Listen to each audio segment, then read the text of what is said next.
This is a serious storm, and it could potentially have fatal consequences. We have reports of 5 feet of water in some places in Atlantic County, significant flooding in Cape May County and in Ocean County. Now everybody thinks they're smarter than we are here, and maybe they are, but not about this. If you're in your home or somewhere safe where you can remain, stay there. Make no mistake about it, this was a devastating storm, maybe the worst that we have ever experienced. We have a long road ahead of us, but I have complete confidence we're going to come out of this better and stronger than before. This state is too tough to give in to this type of devastation, and we in the government will be here to work with you to have New Jersey completely recover. Our thoughts and prayers go out to all the families who've lost loved ones. Unfortunately, there have been fatalities as a consequence of Hurricane Sandy. Obviously, this is something that is heartbreaking for the entire nation. I want you to cut through red tape. I want you to cut through bureaucracy. There's no excuse for inaction at this point. I want every agency to lean forward and to make sure that we are getting the resources where they're needed as quickly as possible. St. Joseph's College came here with a mission, a goal, to help those in need and to have a good time. We're down here by the Jersey Shore, helping with some construction that's still going on from the storm 2 years ago. Two of the things that we've been seeing and working on are houses that never got finished and houses that were finished in a flawed fashion. One particular house had some repairs done rather fast that didn't hold up, and I believe that the place we're going to today never completely got theirs finished.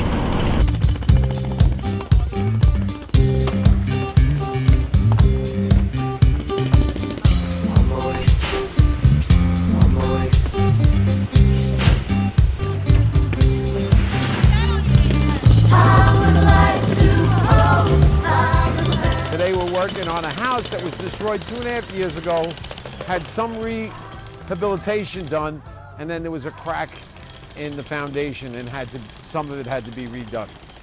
So by us coming, everybody giving up their week, and nobody has to build a whole house to do a thing, but as a team, we're gonna help this project along. Here we are, almost 2.5 years post-Sandy, and some people are just starting the process. Some people are just finding out that they're going to be getting $150,000. Well, in New Jersey, $150,000 is not enough to demolish a home and build a new home. So by having volunteers like yourselves come in and help out, we're able to leverage whatever dollars that people do get and make that go that much further. For every dollar spent on construction, approximately 60 to 65 cents is a labor component. So therefore, by having volunteers do that work, it goes a lot further. Well, this is my 3rd spring break trip. I've done a winter break trip as well. I'm part of Stripes on the Brooklyn campus, so I'm totally involved in service all the time. But spring break is by far my favorite thing we do. What keeps you coming back? The friendships I make, just the feeling that you get when you know that you're making a difference, and you don't see it immediately, but you know, like in 4 months from now, there's going to be a family moving into that house we just cleared out the cement from. And that's the feeling that still gives me the tingles every time I talk about it, and that's why I love it, and that's why I keep doing it, just for that feeling of just being something bigger than myself. Some of these are my students from my classes, so I knew them already, and that was fun, but I've met a lot of new students today, and I enjoyed that. But the main thing is that they're all having such a good time. They're really enjoying themselves. They're, figuring out ways to work together, throughout the project. But it's not just, hard work. I'm pleasantly surprised at how much they're laughing and enjoying themselves. And it's really just about sort of being together, I think,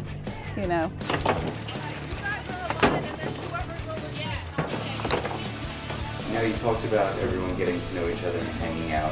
What were some of your experiences? You were living with these people for 5 days. What was that like? What did you guys do? How did it go? Yeah, it was a lot of fun. Living in the dormitory style where all of the females were in one room, all the males were in another, was very interesting because there were at least 15 of us living in pretty small, tight quarters, I'd say. And to the female dorm. No boys allowed. It was a good experience though. We were all got to know each other very well through that. And there were also a lot of games like Mafia where we all got assigned roles, and Paul was an amazing god, and we actually got to kill each other off. So I should have killed Dylan, even though I didn't, and it was a great game. We also played ping pong, round robin, which was insane, and there might have been a few injuries, falling and hitting into the ping pong table, but it was totally worth it, and we worked off all our food. So ping pong was great. And we definitely had a lot of fun, even though we made fun of each other a lot, but it was all in good fun, and I think we all appreciated each other's company. Hi, I'm Dominique Trebu. I'm a professor in the psychology department and the chair of the psychology department, and I came here on this trip to be with the students and to participate in our service programs. So this morning we're off to a house that we started working on yesterday, and we are finishing a demolition job, and breaking up concrete is a major task for the day.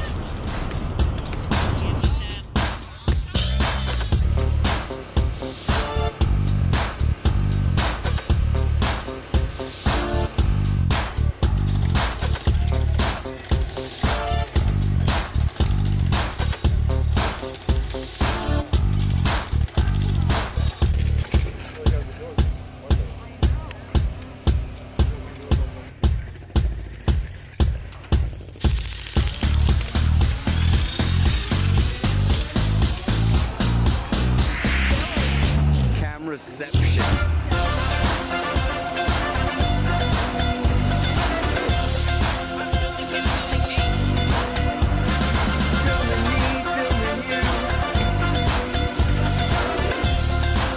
I think it's really important to get out there, get working. You're young, you're strong, you can really put your effort in more than a lot of the older people in the community who lost their homes. The best part is that you're helping people. You can meet the homeowners, you can see the progress you're making. There's so much that you can do. Every little bit counts. My name is Bob Vasquez. This is my home. I work for Gateway Disaster Response Team. Okay, well, leading up to Hurricane Sandy, why we're all here, myself and my wife are very laid-back kind of people. We don't panic a lot. Nothing really gets us overexcited. I do cry a lot because, you know, just the love that I've seen by you guys. But when they were talking about Hurricane Sandy, it was Frankenstorm, the storm of the century, all these crazy names they were calling it. But we never thought we needed to do anything about it. You know, the governor said we should evacuate. They called for mandatory evacuation of our town. We didn't think we had to. So everybody was gone except for me and my wife and my dog Molly. Molly's a big Great Pyrenees. So the day of the storm, I was in the garage like I always was, watching TV or whatever, and the tide, normally when the tide would come in, it would come down our dead-end street, crest, and then go back the other way, but the tide this time came right across from the bay, straight across, and it stayed for a while. So let me go inside and see how Pam was doing in the house. So I go in the house, and she said, "Oh, I'm glad you're in because I think I hear water coming in the basement." So I go downstairs with Pamela, and sure enough, there's some water coming in the basement, and it's not that big of a deal. It's dripping right by where the sump pump is. So again, we're not really concerned. Now, as we're going back up the stairs, we hear this crash. And the crash is one of the basement windows is totally gone, and the water is cascading into the basement. And it's not just dripping in, it is flowing in, and it's just coming in into the middle of the room. When I finally got her on the couch, we finally started to fall asleep, we heard this ripping, tearing kind of sound, like wood tearing. You guys that have been doing demo, you know what that sounds like, right? So we heard that, and so I ran to the back door, and the steps leading up to the apartment were gone. They ripped right off. So now we're up there, and there's no way to get down. So now we're just now what are we going to do? And then the chimney ripped down. So now I go out onto the deck, and I look, and I can see the houses around me are just destroyed. There's nothing left of these houses. The storm surge is so strong, it's taken all these broken pieces of the houses and smashed them against our house. So we have to get out of here because I'm afraid the house is going to just disintegrate and we're going to be crushed. So Pamela will not go in the water. She says, I don't go in the bay on a good day. I'm not going in the bay when it's in my house. So she won't go in the water. So now we're arguing and stuff. So I said, I got to find a way for us to survive this. So she says, well, take one of the doors off the hinges. And then she tells me it worked in Titanic. But I have never seen Titanic, so I still don't get it. But so I kick the bathroom door off the hinges and I knock it into the water and I climb onto it and I'm going to try to get the dog and get my wife, put them on this makeshift surfboard and go to a house that's behind us and climb up on their deck. The deck ran along their house. There were stairs going to the top floor and there were sliding glass doors. I figured I'd just break into that house and we'd survive going in that house. Well, that wasn't going to work because it wasn't going to work. So now I got to find something. So I go back on the deck, and now the chimney that had ripped off the house is now floating by. It's a wooden chimney. It's closed on 3 sides. It looks kind of like a canoe. So I'm like, great, I can climb into this thing, get my wife and my dog, and I will push them to safety, and I'll be the hero. So I climb down off the deck again, and I'm standing on the deck, and now I'm holding on like this on the bottom of the deck, but I'm standing in the water. That's how high the water is. And it just rocking. There's no way this is going to work. So I go to climb back up, and I look underneath the garage, and there's no walls left. All the walls of my garage are gone. The only thing holding it up are 2 columns in the center of the garage. So I climb back up, and I tell my wife, we have to get in the water. And she says, no.